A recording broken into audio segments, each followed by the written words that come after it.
আসসালামু আলাইকুম সম্মানিত শিক্ষার্থীবৃন্দ, সাধারণ জ্ঞানের বাংলাদেশ বিষয়বলির আরেকটি ক্লাসে সবাইকে স্বাগতম। আজকে আমরা পড়ব বাংলাদেশের ভূপ্রকৃতি নিয়ে, অর্থাৎ বাংলাদেশের ভূমির ধরন। কোথাও আমরা পাহাড়ি অঞ্চল, কোথাও সমতল, আবার কোথাও একটু উঁচু, কোথাও নিচু। এই যে প্রকৃতির ধরনগুলা, ভূমির যে ধরন, এই ভূমির ধরন অর্থাৎ ভূপ্রকৃতিটাই আজকে আমরা পড়ব। তো চলুন শুরু করা যাক। বাংলাদেশের ভূপ্রকৃতি তিন ভাগে ভাগ করা হয়েছে। একটা টারশিয়ারি যুগের পাহাড়সমূহ, এটি হলো টোটাল 12%। প্লায়োস্টেসিনকালের সোপানসমূহ, এটা হলো 8%। সাম্প্রতিককালের প্লাবন সমভূমি, এটা হলো 80%। তাহলে ভূপ্রকৃতিগতভাবে বাংলাদেশকে তিন ভাগে ভাগ করা হয়েছে। এবার আমরা একটু ডিটেলস আলোচনা করি।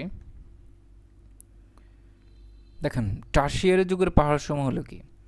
বাংলাদেশের দক্ষিণ পূর্ব, বলছে দক্ষিণ পূর্ব, উত্তর ও উত্তর পূর্বাঞ্চলের পাহাড়সমূহ এই অঞ্চলের অন্তর্ভুক্ত। টারশিয়ারি যুগে হিমালয় পর্বত উত্থিত হওয়ার সময় এসব পাহাড় সৃষ্টি হয়। এগুলো টারশিয়ারি যুগের পাহাড় নামে খ্যাত। পাহাড়সমূহ মিজোরামের লুসাই এবং মিয়ানমারের আরাকান পাহাড়ের সমগোত্রীয়। অর্থাৎ বলছে এই যে পাহাড়গুলো আমাদের বাংলাদেশে পড়ছে, কোনগুলা? দক্ষিণ পূর্ব মানচিত্রের যে দক্ষিণ পূর্ব, উত্তর ও উত্তর পূর্বাঞ্চলে যে পাহাড়গুলা, এইগুলা মূলত মিজোরামের লুসাই এবং মিয়ানমারের যে আরাকান পাহাড়, এই সমগোত্রীয় পাহাড়গুলা। বলছে এই পাহাড়গুলো বেলে পাথর, শেল ও কর্দম দ্বারা গঠিত। এই জন্য এই পাহাড়গুলো অনেক বেশি শক্ত। দেখবেন পাথরের মতো এই পাহাড়গুলো অনেক বেশি শক্ত। তো এখন আমরা একটু মানচিত্রে দেখি। দেখেন, এই যে অ্যাশ কালার যে কালারটা, এগুলো হলো মূলত টারশিয়ারি যুগের পাহাড়। এখানে টারশিয়ারি যুগের পাহাড়গুলো রয়েছে। এটা হলো চট্টগ্রাম, পার্বত্য চট্টগ্রাম যে অঞ্চলগুলো, অর্থাৎ খাগড়াছড়ি, রাঙ্গামাটি, বান্দরবন এবং কক্সবাজারের যে পাহাড়গুলো রয়েছে এগুলো। আর এখানে রয়েছে বলছে এটা হলো মানচিত্রের নিচের দিক দক্ষিণ, এ পাশ হলো পূর্ব। তাহলে পূর্ব দক্ষিণ কোণে যে পাহাড়গুলো, সেগুলো হলো চট্টগ্রাম, পার্বত্য চট্টগ্রাম অঞ্চলে যে পাহাড়গুলো সেগুলো। আবার এখানে আরেকটা কথা বলছে, দেখেন, উত্তর এবং উত্তর পূর্বাঞ্চলের পাহাড়সমূহ। তাহলে দেখেন, এই যে এটা উত্তর, মানচিত্রের এই দিক উত্তর, আর এটা হলো পূর্ব। তাহলে এখানে আমরা বলছি দক্ষিণ পূর্ব প্রথমে, এটা হলো দক্ষিণ পূর্ব। এই যে এটা নিচের দিকে দক্ষিণ, এদিকে হলো পূর্ব। কোণে অবস্থিত হওয়ার কারণে এটাকে দুইটাই বলা হচ্ছে দক্ষিণ পূর্ব, আর আরেকটা বলা হয়েছে উত্তর এবং পূর্ব। সো উত্তর এবং উত্তর পূর্বে যে পাহাড়গুলো রয়েছে এগুলো মূলত টারশিয়ারি যুগের পাহাড়। তো এইখানে যেটা আছে এটা হলো আমাদের ময়মনসিংহ বিভাগ। এই ময়মনসিংহে আমরা জানি সবচেয়ে বড় পাহাড় গারো পাহাড়, এটা টারশিয়ারি যুগের পাহাড়। এরপরে আমাদের সিলেটের এইখান দিয়ে পাহাড় একটা রয়েছে, জৈন্তাপুর পাহাড়। এখান দিয়ে রয়েছে হবিগঞ্জ, মৌলভীবাজার। এই পাহাড়গুলা মূলত হলো টারশিয়ারি যুগের পাহাড়।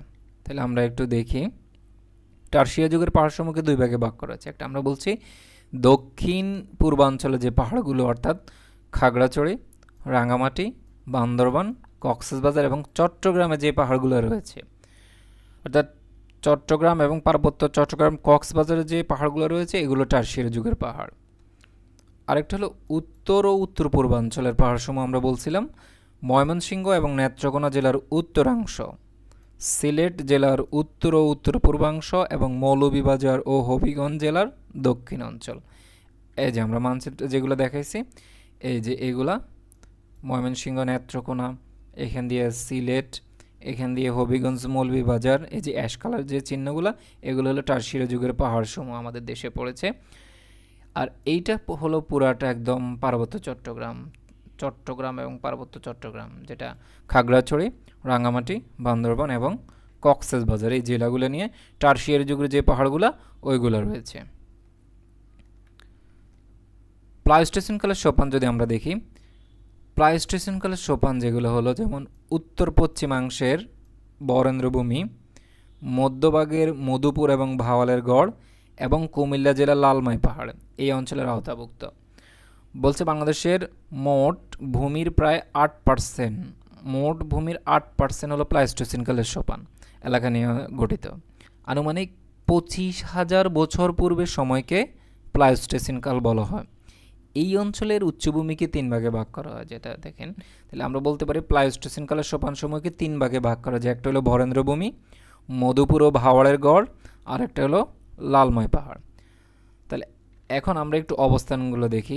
দেখেন, এটা হলো বরেন্দ্রভূমি। বরেন্দ্রভূমি আমরা জানি নওগাঁ, রাজশাহী, বগুড়া, জয়পুরহাট, রংপুর ও দিনাজপুর জেলার অংশবিশেষ নিয়ে মূলত বরেন্দ্রভূমি গঠিত হয়। বরেন্দ্রভূমির আয়তন হলো 9,320 কিলোমিটার। প্লাবন সমভূমি থেকে এর উচ্চতা 6 থেকে 12 মিটার। অর্থাৎ সমতল থেকে এই বরেন্দ্রভূমির উচ্চতা হলো 6 থেকে 12 মিটারের মধ্যে। স্থানের মাটি ধূসর এবং লাল বর্ণের হয়ে থাকে। সো আমরা বলতে পারি বরেন্দ্রভূমি হলো নওগাঁ, রাজশাহী, বগুড়া, জয়পুরহাট, রংপুর এবং দিনাজপুর জেলার অংশবিশেষ। আর স্থানের মাটিগুলো হলো ধূসর এবং লাল। মধুপুর এবং ভাওয়ালের গড় যেটা বলা হয়, টাঙ্গাইলের যে মধুপুর গড় এবং গাজীপুর জেলা যে ভাওয়ালের গড়, এইগুলাই মূলত হলো মধুপুর এবং ভাওয়ালের গড়।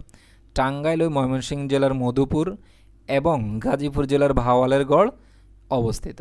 তাহলে মধুপুর এবং ভাওয়ালের গড় কোথাও অবস্থিত আমরা বলতে পারি, মধুপুর হলো টাঙ্গাইল এবং ময়মনসিংহ, আর ভাওয়ালের গড় হলো গাজীপুর।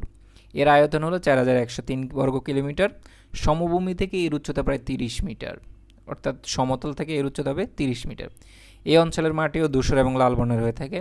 যেমন এই একটা ছবি দেখেন, এটা মধুপুরের জাতীয় উদ্যান, টাঙ্গাইলের মধুপুরের জাতীয় উদ্যান। এরকম শাল বৃক্ষের জন্য এই বনভূমিগুলো বিখ্যাত। তারপরে আমরা আসি লালমাই পাহাড়। কুমিল্লা শহর থেকে 8 কিলোমিটার পশ্চিমে লালমাই থেকে ময়নামতি পর্যন্ত এই পাহাড়টি বিস্তৃত। পাহাড়টির আয়তন 34 বর্গ কিলোমিটার।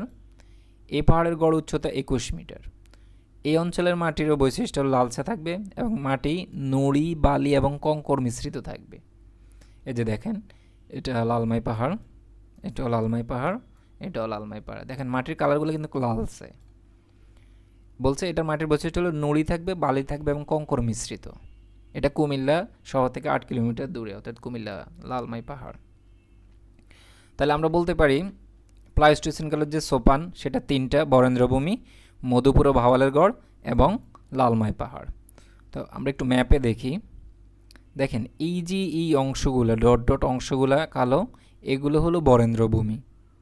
নওগাঁ, রাজশাহী, রংপুর, দিনাজপুর জেলার অংশবিশেষ, এই জায়গাটা হলো বরেন্দ্রভূমি।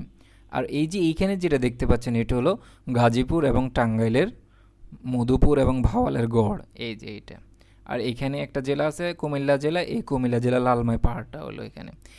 এইটুক হলো বাংলাদেশের প্লায়োস্টোসিন যুগের সোপান। তাহলে আমরা এই অ্যাশ কালারটা যেটা সেটা বলছি আমরা টারশিয়ারি যুগের পাহাড়।